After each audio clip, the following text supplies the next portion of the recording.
Stop scrolling. السلام علیکم۔ کیا آپ جانتے ہیں کہ سورہ اخلاص کا جو پہلا حرف ہے اگر اس کو غلط پڑھ دیا جائے تو میننگ ہی پوری چینج ہو جائے گی۔ سورہ اخلاص کی پہلی آیت ہے قل هو اللہ احد۔ قل میں آتا ہے قاف۔ ایک سیکنڈ، کیا آپ کو پتا ہے کہ قل کا میننگ کیا ہے؟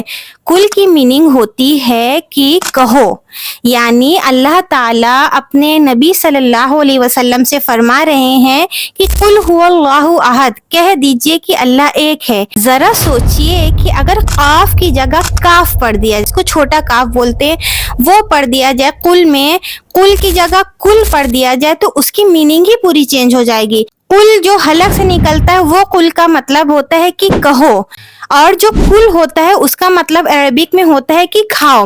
نعوذ باللہ، اگر قل کی جگہ کل پڑھ دیا جائے تو پوری آیت کی میننگ ہی چینج ہو جائے گی۔ نعوذ باللہ ہو جائے گا کہ کھائیے کہ اللہ ایک ہے۔ صرف ایک حرف کی مسٹیک، صرف ایک حرف جو ہے وہ مخرج کے ساتھ ادائیگی نہ کرنے پر ایک حرف کی وجہ سے پوری آیت کی میننگ ہی چینج ہو گئی۔ اسی لیے قرآن کو صرف پڑھنا مقصد نہیں ہے، اس کو اچھے سے اور مخرج کے ساتھ اور سمجھ کر پڑھنا بھی ضروری ہے۔ اللہ تعالیٰ قرآن میں سورہ المزمل میں آیت نمبر 4 میں فرماتے ہیں کہ وَرَتِّلِ الْقُرْآنَ تَرْتِیلًا، یعنی قرآن کو ٹھہر ٹھہر کر خوب پڑھو۔ اور نبی اکرم صلی اللہ علیہ وسلم صحیح بخاری حدیث نمبر 5027 میں ارشاد فرماتے ہیں کہ تم میں سب سے بہترین شخص وہ ہے جو قرآن کو سیکھے اور سکھائے۔